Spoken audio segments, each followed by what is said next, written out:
Não há escolhas erradas com a informação certa. Opiniões rápidas não chegam. Garanta o acesso a factos e uma análise transparente e rigorosa. 2 eleições, uma assinatura, toda a informação. Assine em observador.pt, agora com 40€ de desconto. Se os Anjos tivessem saído vitoriosos com o seu 1 milhão e pico de euros, isto ia abrir uma porta de um problema para muita gente, não é?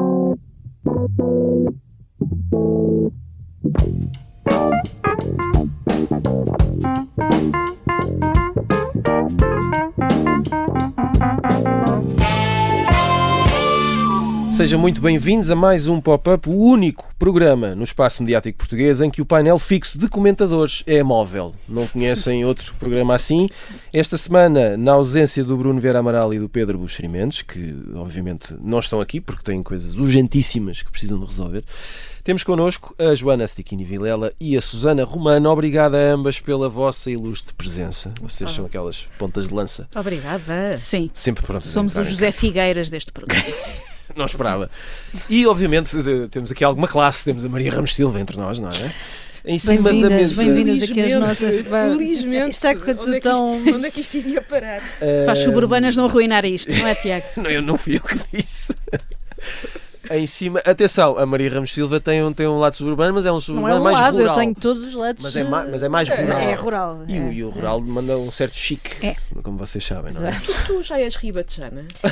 É assim, administrativamente acho que não, culturalmente a 300%. Culturalmente nunca saiu da Lesíria. Nunca saí da Lesíria. É a minha paisagem. Aquilo é o que? O colete encarnado? É, exatamente. Ora exatamente. bem. Bom, isto é um programa. Vamos em frente. Em cima da mesa temos um dos assuntos do momento, que curiosamente é um assunto do momento há bastante tempo. Temos Joana Marques e humor daqui até a Arábia. Vamos recordar o essencial, se é que alguém não sabe, custa-me a crer. Foi na sexta-feira, dia 3 de outubro, que soubemos da decisão sobre o caso Anjos versus Joana Marques. O duo de cantores pedia mais de 1 milhão de euros de compensação porque um vídeo publicado pelo humorista teria causado danos pessoais e patrimoniais aos cantores. A juíza decidiu a favor de Joana Marques. Susana Romana, vamos começar por ti. Queria muito saber se era este o desfecho que esperavas ou se em algum momento achaste que outra coisa pudesse acontecer, se houve ali algum twist que de repente te fez pensar, epá, isto se calhar não vai acabar com... Não propriamente, eu acho que toda a gente mais ou menos esperava este caso. Aliás, tinha comentado com o Tiago que eu acho que isto é das poucas coisas ultimamente na atualidade que uniu pessoas que veem o mundo e que pensam o mundo de maneira muito diferente. É verdade. Há muito tempo que não via assim, eu não diria unânime, mas sim, quase unânime. Mas bastante perto disto. Claro que depois, quando tu conversas com pessoas muito diferentes e que veem o mundo de maneira muito diferente, a noção deles do que é liberdade de expressão e o que é que está aqui em jogo é ligeiramente, oscila aí um bocadinho. Mas, de facto, foi uma coisa bastante unânime da parte de toda a gente. Até achei bonito de ver estar mais ou menos toda a gente do mesmo lado numa coisa que seja nesta vida. Achei lindinho. E era o desfecho que eu esperava, mais do que tudo era o desfecho que eu desejava, porque se os Anjos tivessem saído vitoriosos com o seu 1 milhão e pico de euros, isto ia abrir uma porta de um problema para muita gente. Não é só, para começar, a Joana Marques não ia fazer outra coisa que não seja estar em tribunais, porque eu acho que havia muita gente à roda, muitos abutres à roda a voar, a pensar, se aos Anjos correr bem, eu sou o próximo a levar uma coisinha a tribunal. Eu acho que ele tinha muita gente a ver em que é que isto dava para perceber se avançava a seguir por causa do extremamente desagradável, sendo que já agora a questão dos Anjos nem sequer tem nada a ver com o extremamente desagradável. Sim, é um vídeo totalmente do Instagram da Joana. Ou seja, isto abria uma porta muito perigosa, primeiro para a Joana e para... E um vídeo que até já existia antes, não é? Sim, um vídeo que já existia antes, um vídeo que na altura não teve... Na altura em que a Joana o colocou online, nem sequer teve muitas visualizações para aquilo que é normal no Instagram da Joana. E penso que eu já falei com a Joana sobre este assunto e penso que não estou a cometer nenhuma inconfidência quando digo que uma das coisas que a Joana comentou comigo é, ainda por cima, tenho pena porque a piada nem era muito boa. Que ao menos que eu fosse a tribunal por uma piada da qual eu me orgulhasse imenso. É quase uma desonra para o humorista, sim. Não é? Que ao menos que fosse... Pá, aquela uma coisa, eu estava em casa no sofá e fiz aquilo. Na altura a Joana era jurada do Ídolos e aquilo mais ou menos até servia um bocadinho quase para promover o programa, porque misturava imagens dos Anjos com imagens dos jurados do Ídolos, então até era um bocadinho uma maneira de promover o programa. Só que se os anjos tivessem saído vitoriosos, o problema, o rastilho disto não ia acabar na Joana. Ia-se abrir uma porta de processar primeiro humoristas, depois comentadores, depois jornalistas, depois autores de livros. Íamos abrir uma porta. Este programa, quem sabe? Seria o nosso momento de glória. Depois de termos ganho o prémio de melhor programa de rádio. Sim, depois. Ainda não tinha dito hoje. Se formos a tribunal, também quero que contrates outra senhora para nos desenhar em tempo real. Sim, falar em glória. Por favor. E, portanto, era mais do que ser o desfecho que eu esperava, e acho que toda a gente achou que era, tirando os próprios, toda a gente achou que era altamente improvável que acontecesse outra coisa. É o desfecho que eu esperava. Sim. É um desfecho que, se tivesse sido outro, tinha sido perigoso para muita gente, e eu acho que por isso é que também havia aqui um certo lado quase unânime e um certo lado de expectativa em relação ao que é que podia acontecer, porque ia abrir-se aí uma porta muito complicada. Maria Ramos Silva, já depois de sabermos da decisão, eu julgo que foi ainda nesse dia, na sexta-feira, portanto a Joana Marques foi entrevistada no Jornal da Noite da SIC e anuncia que vem aí um espetáculo no ano que vem, baseado neste caso, não é? Bilhetes à venda na segunda-feira, depois mais datas, portanto, até à altura em que gravamos isto, são 3 dias no Porto, 4 em Lisboa, tudo esgotado. Sim, 7, não é? Sim. Pelo menos São dupla num dos dias em Lisboa. Exato. O espetáculo chama-se Em Sede Própria. Há quem acha que aquilo vai ser quase uma residência tipo Celine Dion em Las Vegas, não é? Enquanto houver datas no Coliseu. Exato. É óbvio, parece-me óbvio, podemos dizer que era uma coisa que estava a ser trabalhada já há muito tempo. Aliás, aqui no Observador, e para quem não sabe, para os outros que acompanharam, estivemos em todas as sessões de tribunal a fazer live blog, e uma das coisas que fomos reportando é que, de facto, a Joana Marques ia tomando notas daquilo que ia acontecendo, não é? Quer dizer, achamos nós. Ou então eram só desenhos de bonecos. Não, provavelmente não, eram notas. Eram notas. Portanto, era uma coisa que estava a ser trabalhada. Surge este fenómeno das vendas, e toda a gente, não é? Parece que não é a Taylor Swift, mas, meu Deus. Porque também toda a gente adora uma boa cosquice. Exato. Mas no meio disto tudo, podemos dizer que Joana Marques é, nesta altura, neste momento, a maior estrela pop portuguesa? Quer dizer, podemos. Acho que está bem lançada para isso, não é? Pelo menos, quer dizer, por fruto aqui muitas circunstâncias, o desfecho, ou pelo menos este desfecho, depois obviamente potenciar, oferecer mais matéria-prima para a Joana trabalhar sobre isso, era mais ou menos esperado de face este desfecho, não é? Um daqueles típicos casos de é pior a emenda que o soneto, ou é pior a emenda que o soneto, como diriam aquelas pessoas que não sabem muito as letras de cor, mas de facto percebe-se que obviamente a Joana fosse aproveitando isto para ir tomando as suas notas. E aliás, a própria forma, tu referiste isso e bem, como este caso foi sendo seguido também por nós, em tempo real, com essa dimensão de, enfim, da ilustração, não só muito da piada foi sendo feita ali no momento, não é? Porque parte disto também teve obviamente uma dimensão muito caricata, uma série de episódios e de registros. Mas obviamente percebia-se que havia todo esse potencial de espetáculo, portanto o próprio julgamento também foi de certa forma um conteúdo seguido, quase como, não digo um seriado, mas eu posso afiançar aqui com toda a certeza, com números que foram, com acesso aos números, sim, é verdade. que foi um fenómeno de leitura. Não sei se tens acesso a esse número, porque mistura editorias, mas a comparar, por exemplo, com o live blog do processo de José Sócrates, que foi o primeiro ministro que foi preso. Nada a ver, ninguém muito quis mais saber da Joana. muito mais. Comparavelmente mais. Quem dera ao Sócrates. Nem ele faz ideia. Sim. Fica aqui isto de facto foi muito mais difícil também acompanhar o processo de Sócrates. É verdade, é preciso é preciso um doutoramento. Sim, é um facto. Mas sabes o que é que eu acho também mais curioso aqui? É que aparentemente isto depois é muito simples e de facto houve essa dimensão mediática, só faltou quase a Joana Marques aderir àquela lógica Gwyneth Paltrow, não é? Quando foi o julgamento do ski, aquela depois já ia vestida e se falava da roupa do tribunal, que só podia ter tido até essa dimensão ali, uma série de camadas. Eu vi vários comentários sobre a pele de Joana Marques. Pele extraordinária. Pele tornou-se um tema também. Depois tudo isso entra exatamente. É verdade, vi. Tudo isso entra na dinâmica, é um facto. Mas eu acho que vai ser ao mesmo tempo uma grande prova de fogo para a Joana Marques nestes espetáculos, fazer algo que consiga suplantar tudo isto. Ou seja, não acho que seja pera doce para um humorista, depois deste processo todo, depois de ter passado por isto. Depois da realidade, como é que tu transformas uma piada que de alguma forma se faz ela própria numa piada com uns furos acima? E portanto, acho que também vai ser muito interessante. Acho que há obviamente aqui um fator quase viral, as pessoas querem comprar o bilhete e ir escutar, e tudo isso faz parte do processo. mas acho que faz sentido pensarmos nisto do ponto de vista mesmo crítico depois, não é? Será que vai ter graça? Será que aquilo de facto vai ser? Porque depois também para ela é um grande peso e para as pessoas que vão ver há uma expectativa enormíssima, julgo eu, não é? A fasquia está muito elevada. Podemos dizer que há uma exigência, não é? Sim. E portanto acho que também vai ser curioso ver esse desfecho. Sim. Olha, sabes o que é que também é curioso? É uma frase de Joana Stiquinha Vilela. Vou citar. A Joana disse-me esta frase quando estávamos na preparação intensiva e aprofundadíssima deste programa, que foi: os anjos são o Sousa Lara de Joana Marques. Que eu acho que é uma extraordinária frase. Joana, vou pedir-te, tu que és relativamente doutorada no caso José Saramago, Sousa Lara, dos anos 90, mas queria que explicasse um bocadinho e que paralelo é este que traçaste aqui na tua cabeça produtiva. Gostava de deixar aqui bem claro que não é bem claro, mas expressar a minha certa tristeza das pessoas já não poderem dizer coisas por WhatsApp que não venham parar à rádio. Mas foste avisar. Eu autorizei. Podes tentar processar.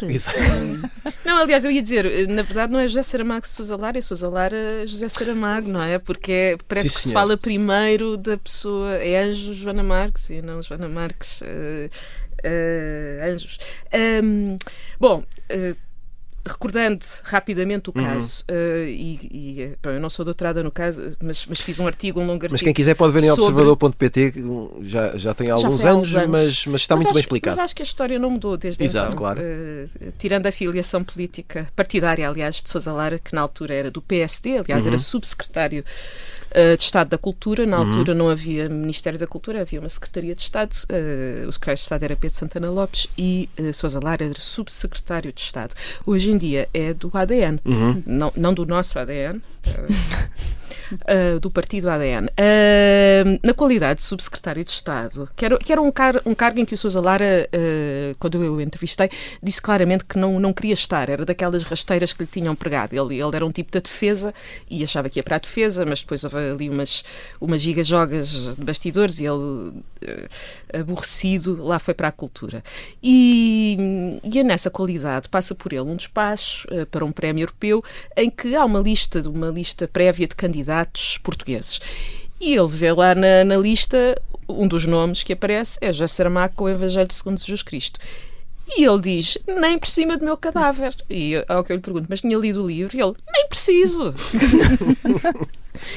Este caso ganha expressão, começa assim uma notícia muito pequenina no público, assim num canto inferior de uma página da Cultura, portanto, obviamente ninguém tinha lido, exceto talvez os próprios, mas a censura, que neste caso é mesmo a censura, vai dando vai dando cada vez mais espaço mediático, não só em Portugal, mas em muitos países. O caso sai depois na imprensa espanhola, francesa, italiana. O Ministro da Cultura francês chegou a falar do assunto.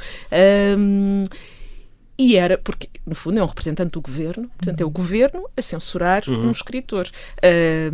E a explicação do Sousa Lara era que aquilo ofendia aquilo em que ele acreditava e ele acreditava que aquilo em que ele acreditava era aquilo em que o povo português acreditava. E este acreditar aqui, repetido muitas vezes, não é apenas pela minha falta de vocabulário, é também para se frisar a ideia ou a importância do acreditar, da fé, do nós acharmos que aquilo que para nós faz sentido para toda a gente. E, portanto, face a este caso de censura, o Saramago já andava um bocadinho cansado de Lisboa, não de Portugal, ele já andava à procura de uma casa fora de Lisboa e tal, resolve mudar-se, não para os arredores de Lisboa, mas para os arredores de Portugal. Vai para Lanzarote, e isto coincide, estou a demorar um bocadinho, mas pronto, é um caso um bocado... Tem várias etapas. Coincide também, embora estas coisas sejam discutíveis, mas coincide também com uma mudança de estilo. Ele próprio fala disso, ele diz que deixou de escrever sobre a estátua para escrever sobre a pedra, escreve um ensaio sobre a cegueira, que ele demora imenso tempo a escrever esse livro, e o livro, quando é traduzido, é saudado por média internacionais e sobretudo nos Estados Unidos como uma obra extraordinária. Corta para 1 ou 2 meses depois, Saramago ganha o Nobel. Pronto, primeiro Nobel da literatura e primeiro Nobel, na verdade. Falamos do Duegas Muniz, mas o Duegas Muniz era a meias e foi retirado. Pronto, foi cancelado. Cancelado porque, afinal, a lobotomia não era assim tão fixe. Bom, e portanto, o que é que isto... No meio disto, onde é que está o paralelo? Onde é que está o paralelo? Quer dizer, pensando num clipe que a Susana Romana acaba de dizer, que em conversa com a Joana Marques, ela própria disse, isto não era uma grande piada, pronto, criou é uma tempestade num copo d'água. Parece tudo muito pequenino, não é? Mas pronto, sem ofensas, e agora nós temos sempre medo de ofender alguém depois destes processos todos, sem ofensas, o que é que isto tem de comparável? É o facto de haver alguém que se sente ofendido, fazendo e chama a atenção do público para isto, dá um palco muito maior do que para esse caso, ou objeto, ou pessoa, muito maior do que o que tinha recebido e que se calhar esperava. Na altura e que esperava. Depois há, avançando para o julgamento, há elementos de comédia inadvertida. No caso do Sousa Lara, há depois, porque o caso do Sousa Lara divide o país de facto ao meio e tem muitos paralelos nesse aspecto também com o que se vive hoje. Havia umas auto-intituladas forças do bem que se reúnem a dada altura num jantar, num restaurante ali para os lados de Cascais, que era o Muchacho, se não me engano, e eles dizem, Tony, nós estamos contigo. Tony era o António Sousa Lara. Até porque estamos a falar de um caso que envolvia religião, não é? Envolvia religião, portanto, exatamente. Isto era fé. Torna essa divisão mais complexa. Exatamente. Portanto, era uma coisa que, por isso mesmo, na opinião de Sousa Lara, o livro, o Evangelho segundo Jesus Cristo, ofendia a fé dos portugueses. E portanto, há esta divisão muito forte, mas depois também estes elementos um bocado de comédia. Tony, estamos contigo, Tony, já... pronto, e as pessoas dizerem que nós somos as forças do bem. Portanto, isto tudo, e mesmo... Eu devo dizer que, ao contrário da Susana, cheguei a temer, quer dizer, depois das eleições, a primeira vez que o Trump é eleito nos Estados Unidos, eu deixei de ter convicções absolutas e achar que coisas não eram possíveis. E achaste que podia acabar de outra forma? Tive receio, achei isto. Para acabar de outra forma, quer dizer que estamos num ponto muito mais grave do que alguma vez imaginei. Mas chegou a passar-me pela cabeça. De qualquer forma, o facto da Joana Marques estar já a tomar notas, as tais notas serem para um espetáculo, mostra não só confiança da parte dela, como uma grande inteligência, ou ao contrário, uma grande inteligência de estar já a ver o que é que eu vou fazer com isto, ser uma e também de sentido de oportunidade. Eu lembrei-me um bocadinho do Cristiano Ronaldo e aquela disciplina de trabalho, não é? Ela estava ali. Ela está sempre a trabalhar sempre. Está sempre a trabalhar. Eles estão aqui a julgar alguém, não é? Mas eu, enquanto humorista, estou a ver isto de fora, não é? Se pensarmos bem, é um bocadinho. É óbvio que eu vou aproveitar isto, não é? Sim, então serias aproveitar aquilo. Mas daí até fazê-lo, depois vai a alguma distância. Sim, e quer dizer, e pronto, e nestes casos tem esta questão da popularidade, é a questão daquilo que se pode chamar uma censura, porque depois há esta ideia, não é? O que é censura, o que é que não é censura? Eu vi muita gente a defender os anjos, na verdade, em redes sociais e coisas. E parece-me que aquela lógica de não há má publicidade, parece-me que este caso será bom para todos, mesmo para os próprios anjos. É curioso que num caso era ofensa a Deus, não é? Aqui é ofensa aos anjos, mas é só uma coincidência. Eu estava a ver que ias associar má publicidade a Deus, como é que ias resolver esse problema? Não, mas é engraçado, no outro dia, por acaso agora tenho pena de não me lembrar, ontem vi um vídeo no Instagram de uma autarca feito pela Renascença, concorrência, feito pela Renascença, com uma autarca de Abrantes, se não me engano, ou de Sardual, e que dizia, foi presidente da Câmara de Sardual durante 17 anos, se não me engano, e dizia, hoje em dia as pessoas veem isso como deuses. E isto é interessante, esta ideia, porque temos as redes sociais, as pessoas podem dar as suas opiniões. Podemos muito. Aparecemos, achamos, e esta ideia de nos exporem ao ridículo, se calhar torna-se mais difícil. Agora, só mesmo para concluir, esta história vai a meio, não é? Não sei para onde é que se a Joana Marques alguma vez vai mudar para algum sítio, para uma ilha ventosa, mas quer dizer, para já... Tudo bem, muita popularidade, pessoas que se calhar nunca a tinham ouvido olharam para ela, os espetáculos esgotados, vamos ver o que é que se segue, não é? Muito bem, mas antes vamos fazer um curto intervalo, porque chegamos ao final da primeira parte do... E então dê-me uma mala cheia de dinheiro, pá. Queres? O que é que realmente se passou nas eleições presidenciais de 1986, as primeiras e únicas decididas a 2 voltas? Uma história de truques sujos, acordes secretos agressões e dúvida até ao fim. Este gajo é um tipo ambicioso e é um analfabeto político. Episódio 2. Uma traição inesperada. A eleição mais louca de sempre é uma série para ouvir em 6 episódios que faz parte dos Podcast Plus do Observador. É narrada por mim, Gonçalo Weddington, com banda sonora original de Samuel Lúria. Os Podcast Plus do Observador têm o apoio da Kia. Pop-up, até já.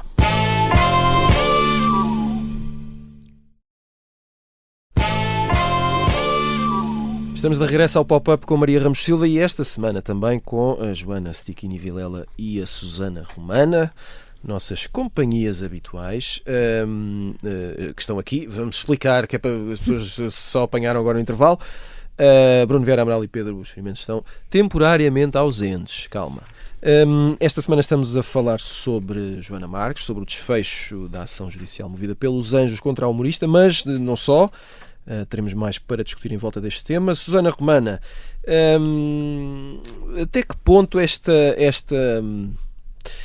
vitória da Joana Marques, se é que podemos dizer assim, pode significar alguma mudança para o humor que se faz em Portugal? Se isto pode gerar alguma onda de imitadores, ou se há aqui um lado tão pessoal e característico da Joana Marques que não é caso para pensarmos nisso. Imitadores do estilo da Joana, do tipo de coisa que a Joana faz. Exatamente. É assim, aquilo que, pensando no extremamente... Quando eu digo imitadores, digo inspirados por... Calma, também não...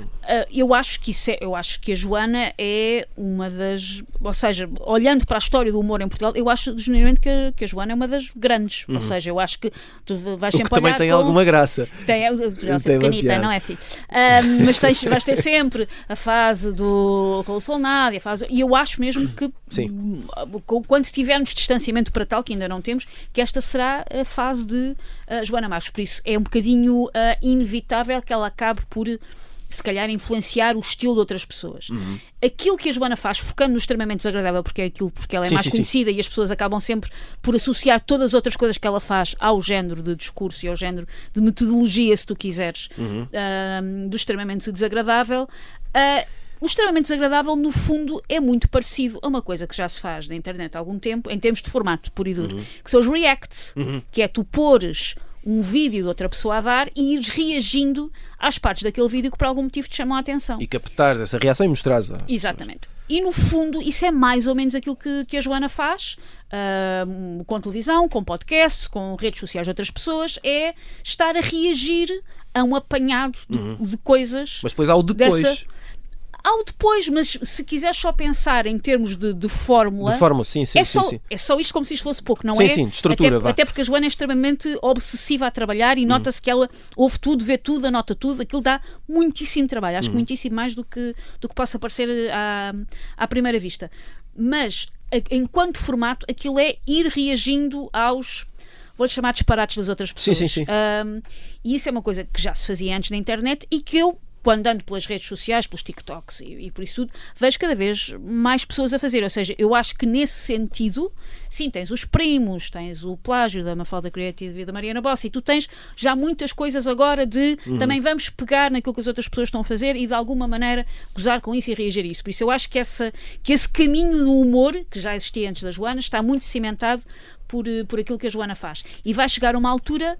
não sei se daqui a 2 anos, daqui a 10, daqui a 20, aqui isso vai soar a velhinho, como é normal em todo o humor. Claro. Vai haver uma altura em que se quer... No humor e não só, não é? Sim, houve uma altura em que se queres com perucas e bigodes, era o futuro, e agora sou o passado. Portanto, há de haver uma altura em que provavelmente isto se vai esgotar, e nessa altura a Joana arranjará com certeza outra coisa para fazer. Mas nesse sentido de criar uma estética de gozar com coisas que outras pessoas estão a fazer, acho que sim, acho que ela cimentou bastante isso.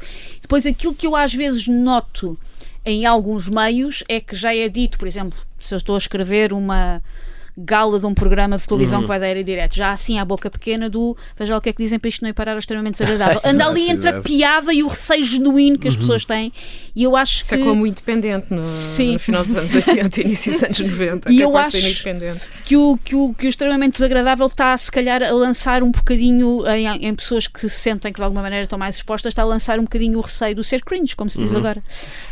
Mas pronto, vamos ver durante quanto tempo é que este Exatamente. formato é moda. Então teres o fenómeno contrário, ter as pessoas a agradecerem e irem lá parar, porque eu também não sei Sim. se isso não haverá. Mas eu Pois acho é. Aqueles micro... mas eu acho sempre que isso é cínico. Mas é a minha Sim. total Na percepção. verdade, tu não não sei se é gostavas verdade. bem de ser assim. Sim, percebo. sim. Que dá visibilidade, dá. Agora a questão é se é a visibilidade que tu queres. Tu queres, não é? exatamente. Sim. Se é E tal também boa depende da pessoa e do publicidade. caso. Acredito que em alguns casos pode ser boa publicidade.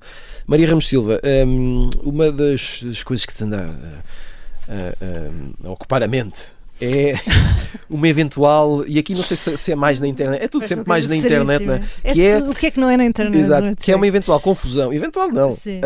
factual, confusão entre humor e bullying, sobretudo quando tu dizes e bem que nas redes sociais continua a defender-se um humor que não faça doer. É aquele fumar sem travar, não é? Mais ou menos. Ou então é outra coisa Não ótima esperava que eu isto. também li por estes dias. É só que zalar, é fumar se sem já travar. não podemos confiar na justiça dos tribunais, E lá. teremos sempre a justiça do universo. Opa! E isto de facto é o. Pensei que ias dizer popular. Não, vá lá, ainda estamos Mas só na isso- do universo. Isso é o manifestar, não é? É, um mas manifestar. eu também li coisas destas, porque Claro. de facto também há pessoas que estão. E faz parte do outro teu trabalho. lado Faz parte do e- teu trabalho. Sim, é muito complicado, de facto. Claramente o humor e o bullying não são a mesma coisa. Não são. Acho que quem passou por bullying sabe perfeitamente Exato. que uma piada inofensiva não tem nada a ver com uma perseguição sistemática, com enfim, uma série de coisas. Mas as pessoas também não sabem o conceito de difamação e também metem tudo no mesmo saco, portanto têm de facto que ler um pouco mais para ver o que é que faz Há sentido literacia. depois. Mas há de facto, e há sobretudo aqui um medo gigante que não é novo, e que vem de tempos imemoriais, que é esta coisa de nós sermos gozados e expostos ao ridículo. E o ser humano tem um horror atroz de ser gozado. E a verdade é essa, não é? Nós temos uma história da criação que começa com um casal nu, algures. Isto é uma imagem do mais risível que tu possas imaginar, constrangedora, não é? Tipo, as pessoas Há quem estão... goste. Tipo, Há quem goste, sim, pronto, mas... média, imenso. Sim, mas há de facto aqui televisão. uma série de detalhes, não é? Muitos registros ao longo da história. Eu recordo, por exemplo, nos Irmãos Karamazov, o Dostoiévski tem uma frase ótima. em que diz- Eu não esperava isto, mas Não, vai em mas é frente. verdade que Vai em as frente, pessoas Maria. agora, Isto portanto, ele já na altura isto é um achava programa atual. de qualidade, obrigada. Mas é por isso Aquele é que ganhamos prémio. É isso, que as pessoas agora já não se pode dizer nada, que não gostam de ser gozadas, e ficam miseráveis por causa disso, sentem-se péssimas por causa disso. E de facto o humor é muito difícil porque eu penso sempre que nós, não sou nada especialista na área, mas sou especialista em rir ou achar graça às coisas, tento ser aprimorar isso. E de facto, Tu ris muito, que eu vejo. eu rio muito, é verdade, eu gosto muito de rir, acho que faz muito bem. Há aqui sempre uma tentativa de haver uma justa posição entre, porque faz parte da própria essência do humor, entre dizeres alguma coisa muito decente e sensata e ao mesmo tempo dizeres uma coisa muito indecente e inesperada, não é? E encontrares este ponto de equilíbrio é a mesma coisa, é aquela dificuldade de tu encontrares o ponto certo no bife grelhado, que eu acho que é um drama que todos nós entendemos, não é? Ou frito. Ou frito, pronto, mas é aquela coisa do eu quero mal passado, mas depois te vem uma gotinha de sangue, não é? Pronto. Tu já não queres e mandas aquilo para trás. E conseguir captar ali o ponto certo e estar no ponto certo, eu acho que de facto é uma arte, é por isso que não somos todos depois humoristas a lutar o Coliseu dos Recreios, nem o Pavilhão Atlântico. Mas é difícil para as pessoas de facto entenderem isto. As pessoas estão com grande dificuldade. Eu acho isto mesmo, enfim, aqui contou um pouco ligeiro, mas acho mesmo muito, muito perturbador quando nós vivemos tempos como de facto se sente, em que, por exemplo, o homicídio parece menos grave do que a piada sobre o homicídio. E isto para mim é uma coisa absolutamente perturbadora, não é? Porque de facto acho que nós temos alguns sinais que vêm de fora em que é mais grave aquilo que o comediante faz com o que tem à sua disposição do que a ação que se rolou à nossa frente e que é absolutamente atroz. E nós temos de facto, devemos sentar-nos a olhar para isto com alguma atenção, porque Que é o que nós estamos a fazer. que é o que nós estamos a tentar fazer Sentados. no meio desta loucura toda, mas de facto é muito perturbador, não é? Onde é que começa uma coisa, e a Joana há pouco também falava disso, dos sinais também que vem de fora e que de alguma forma este processo também vem mostrar de uma forma mais caricata, mais ligeira, apesar de tudo. Nós rimos da coisa, seguimos com graça, mas quando tu chegas a um ponto de achar que tu estás incomodado e pelo simples facto de estares incomodado aquilo é suficiente para mover montanhas, Parar para tudo. Sim, nós temos de facto de nos levar menos a sério. Porque Ora, há de facto casos que são complicados e as pessoas têm direito ao seu bom nome e têm direito à sua honra, mas isso está tudo compaginado na lei e de facto se as pessoas forem ler, percebem até onde é que podem ir. E há sempre a questão que é, se não gostam, podem não ver e em vez disso leem os Irmãos Karamazov, por exemplo. Olha, por exemplo, e que bem que o mundo seria. Olha, por falar em leitura, este programa está mesmo bem feito. Joana Siquini Vilela, em 1980, que foi um bom ano, pelo menos para mim e para ti, foi publicado o livro O Nome da Rosa, de Humberto Eco, e depois em 86 estreou-se o filme, com o mesmo nome, a adaptação. 45 anos depois disto tudo ter começado, olha para nós aqui, ainda há algumas pessoas, pelo menos, com medo do riso. Também podemos traçar aqui um paralelo. Tu hoje és a voz dos paralelos. Eu sou a voz dos intelectuais. paralelos e da intelectualidade, é isso. Exato. E dos 45 anos Ora também. bem. Tu estás quase lá. Vamos a isso. Estás sem mesmo medos. a chegar. Sim, olha, eu nunca li o livro. Ao contrário, Olha, eu li. tu leste. Apreciei bastante. Mas fiquei com vontade, nunca li, sei lá, preguiça, outras Coisas da vida, e tal. claro. Mas fiquei com muita vontade de ler o livro. Vi o filme, porque, pelo contrário, várias vezes, e gostei muito do filme, e agora estive a revê-lo. Não vi até ao fim, porque não tive tempo. Mas, não encontrei em nenhum streaming. Ou seja, andei à procura, encontrei o completo no YouTube, com boa qualidade, mas muitas vezes interrompido por aqueles anúncios de um senhor que vai de tronco nu a guiar e a falar com uma senhora e fala de pilates. Como é que tu tens esse corpo? Os teus anúncios são bizarros. Não, os do Buxeri também, não é? Porque eles também lhe aparece muita coisa de Buxeri pilates. também tem... Tinham-me falado, no outro dia falaram disso e eu disse, nunca me apareceu esse senhor. E agora estava a ver o nome da Rosa e apareceu. Bom, mas de novo em síntese, tentando sintetizar uma história longa. O Nome da Rosa é um thriller, na sua essência, é a história da investigação de mortes misteriosas que estão a acontecer num mosteiro beneditino pela parte de um franciscano. E esta diferença de ordens religiosas é importante para a narrativa. Esse franciscano é o Sean Connery. Ele vai acompanhado de um noviço que no livro parece que é o narrador, que vai ser beneditino também. Porquê que a diferença é importante? Porque para os beneditinos só os tolos riem, as pessoas não se podem rir. E a dada altura até há um diálogo. Para os franciscanos não, São Francisco de Assis, pelos vistos, gostava muito, além de gostar de animais, gostava de se rir, parece-me bem. E portanto e até há uma conversa entre o, não sei lá, o chefe dos monges e o Sean Connery, em que um diz, não, porque é terrível rir, as pessoas ficam com uma deformada, parecem macacos. Faz rugas. Ele dizia parecem macacos e o outro dizia, não, por acaso São Francisco dizia que não, e é uma coisa essencialmente humana e tal, e até mesmo os santos usaram o humor para desafiar os hereges. Eles diziam, mas como e tal, e até contam uma história de um que vai ser, coitado, vai ser cozido vivo e põe assim a mão numa não sei, vou imaginar, uma tina, um panelão a ferver, eles assim, isto ainda não está quente, não está, esta temperatura da água não está boa.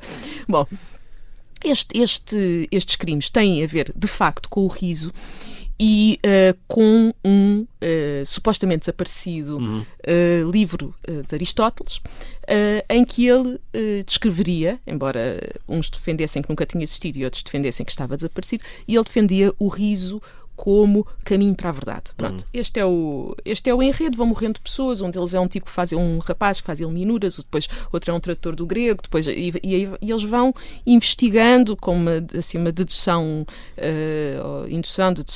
aquele processo socrático e tal. Mas o filme é muito, muito giro, eu recomendo, já tinha visto, mas continua a ver-se da mesma maneira, é mesmo bom. E porquê que o riso, e agora vamos traçar o paralelo, porquê que o riso é tão assustador? Porque o riso desafia o poder, o riso desafia a ordem instituída. O riso, quando eles dizem que são os tolos, é porque existe uma ordem, existe a palavra de Deus e só um tolo é que se ri da palavra de Deus. E esta ideia do humor como uma forma de desafiar no fundo, os nossos maiores medos, porque pode ser o poder ou pode ser uma ordem instituída autoritária, pode ser a morte, é o grande poder do humor. Isto faz lembrar outra coisa, não é? Por que razão é que o Donald Trump, de repente, nos Estados Unidos, os humoristas estão a ser tão visados? Porque eles estão a ridicularizar, não é? Porque interrompem essa tal suposta ordem, não é? Sim, o ridículo é uma coisa, na sua origem, faz rir. Pronto, eles estão a ridicularizar uma pessoa que acha que é Deus, não é? E se quisermos trazer esta escala, eu acho que este caso da Joana Marques teve sobretudo a virtude de nos pôr a falar sobre esta questão dos limites do humor, que já é muito debatida, mas de nos fazer refletir um bocadinho sobre estas coisas e sobre quão a sério, lá está, devemos levar-nos ou não. Mas se quisermos levar aqui é também dois cantores que por acaso se chamam anjos, não Deus nem santos, mas são anjos, e a quem eu desejo todo o bem e acho que deve ser chato, não é? De nós rirem-se de nós e insultarem-nos e tudo isso, mas que sentem que tudo aquilo teve a ver com uma piada. Quer dizer, o humorista tinha um poder extraordinário e fez aquilo. O que nos faz, ainda há pouco eu dizia, vou dizer isto com cuidado, porque pior que as finanças, se calhar são os tribunais, não é? A gente não quer ir para esses cenários de burocracia, não é? Já vimos isso nos 12 trabalhos da Asterix, não há nada pior, era o trabalho mais difícil. Se não sabem, vejam a Maria lê os Irmãos Karamazov, eu recomendo os 12 trabalhos da Asterix. Também li, são ótimos. E são ótimos trabalhos. E portanto, temos esta coisa e voltamos à ideia dos autoproclamados deuses e por aí fora, e esta ideia do poder da comédia, enfim, são tudo coisas que têm sido faladas e com as quais é importante nós sabermos lidar e que hoje em dia, e só mesmo para concluir, não sei se já estamos mesmo sem tempo. Estamos quase, ainda queria fazer aqui uma pergunta aqui à Susana Romana. Então deixa-me só sobre outro tópico. Concluir e depois já vou mesmo acabar. Isto depois, estas ideias, também há a ideia do limite da comédia, não é? Que é muito, muito debatida. E hoje em dia, face ao estado do mundo, e nenhum de nós, acho eu, há 5 anos imaginaria, 5, 10 anos, nós estaríamos neste momento à beira, ou não uma terceira guerra mundial, mas não sei quantos conflitos, e conflitos internos, e conflitos das pessoas entre elas, e opiniões, e uma polarização completa, em que as pessoas nem sequer querem tentar a razão, nem querem ouvir. Primeiro têm uma opinião, e depois procuram os fundamentos para isso. E quando acontece uma coisa tão, tão, tão terrível, haverá forma de fazer comédia, não é? Chegou ao fim. E eu deixava só mesmo para acabar aqui ia falar sobre isto, mas é só uma sugestão, depois se calhar mais tarde, nas sugestões da semana, posso falar sobre isso, mas que é a ideia, são dois humoristas que eu recomendo e 2 ideias, que é o George Carlin, que fala sobre isto, e um podcast feito sobre a reação ao 11 de setembro, que se chama 12 de setembro, ou 9/12, que está no Spotify e tudo isso por subscrição, mas no YouTube também está gratuito, não sei porquê, e é sobre a forma como um jornal de humor lidou com os acontecimentos do dia 11 de setembro no dia 12 de setembro. Pronto, guarda as ideias. Susana Romana, para terminar, e que tal atuar em Riad? Se é liberdade de expressão ou não? O que é que se passou na Arábia Saudita e que barulho é que... Ora bem, houve um enorme festival de comédia na Arábia Saudita, foram vários dias, é um cartaz repleto de dezenas e dezenas de nomes. Acabou dia 9 de outubro. Imensos nomes: Aziz Ansari, Pete Davidson, Louis C.K., Bill Burr, Jimmy Carr, Jim Jeffries, Kevin Hart, Dave Chappelle. Isto só para dizer para aí 1/3 das pessoas que foram. E causou grande polémica porque outra humorista que foi convidada para ir, mas que recusou, a Atsuko Okatsuka, revelou parte do contrato que supostamente eles eram obrigados a assinar, que se dizia que não se podia falar, não se podia apresentar material que possa ser considerado degradante, difamatório ou que traga descrédito público, desprezo, escândalo, embaraço ou ridículo. Bom. E fazer fica difícil ficar em casa. Fazer comédia sem fazer o ridículo parece-me incrível. Isto, sobretudo se vai falar do caso da Arábia Saudita, não se pode gozar com a família real saudita, com qualquer religião, tradição religiosa, figura religiosa ou prática religiosa. E isto fazia parte do contrato. Mas muitos deles aceitaram. Muitos deles aceitaram.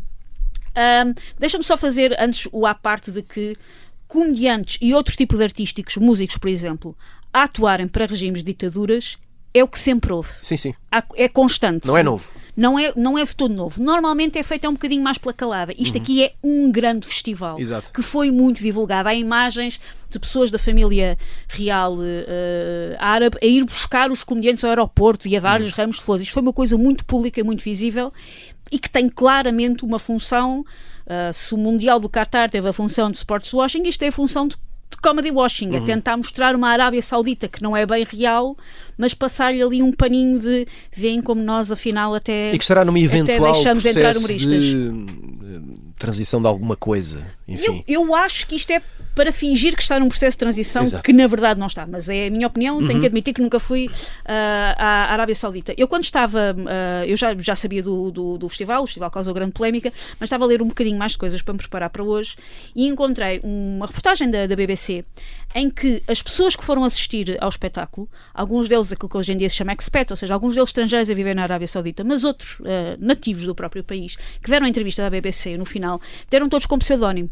O público que foi assistir, no final, tem pudor em que o seu verdadeiro nome circule como pessoa que foi assistir a um festival de comédia. Por isso acho que é logo bastante sintomático de não se está a abrir aqui porcaria nenhuma, está só um bocadinho a brincar a isto. E os comediantes, quando se tentaram justificar porque é que tinham ido, porque isto correu bastante, e há aqui alguns comediantes, como por exemplo o Bill Burr, que fala muito sobre ser contra o sistema e contra a opressão e contra os bilionários, e de repente está a ser pago e muito bem pago para ir para a Arábia Saudita, e por isso isto causou aqui alguma celeuma. E dos comediantes que se justificaram, houve normalmente um de dois racionais. Um deram muito dinheiro, que pronto, ao menos é um racional honesto. Exato. Uma das pessoas que se justificou assim foi o Pete Davidson, que entrava, por exemplo, no SNL. O Pete Davidson causou muita polémica porque o pai dele era bombeiro e morreu no 11 de setembro. O 11 de setembro que tem uma enorme ligação com a Arábia Saudita, por isso é um bocadinho irónico, vou-lhe chamar assim, sim. Como é que ele vai atuar num festival pago pelo mesmo dinheiro que pagou o ataque nas Torres Gêmeas, que terá morto o pai dele. É uma questão complexa. Por isso, por um lado, há um lado do dinheiro, e depois houve outros comediantes que se tentaram justificar, nomeadamente o Chappelle, que se tentaram justificar com Mas sabem que nenhum país é perfeito. O nosso país também faz grandes disparates. Vocês acham que vivem de facto numa democracia? O Dave Chappelle em palco disse qualquer coisa do género: é mais fácil falar aqui do que no meu próprio país. Que é uma coisa que me tira um bocadinho do sério, porque as democracias, por mais imperfeitas que sejam, não são regimes ditatoriais, e por mais disparates que as democracias façam, e às vezes fazem, e às vezes há censura nas democracias, colocares no mesmo plano de raciocínio uma democracia e uma ditadura parece-me perigosíssimo, e parece-me que, apesar de tudo, cancelar programas às pessoas é terrível e não deve acontecer, mas executá-las é um bocadinho pior. Muito bem, é uma tónica positiva que nos traz ao final de mais um pop-up. Voltamos na segunda-feira em podcast com as sugestões da semana. Sigam-nos nas vossas plataformas favoritas e não percam nenhum episódio. Até lá.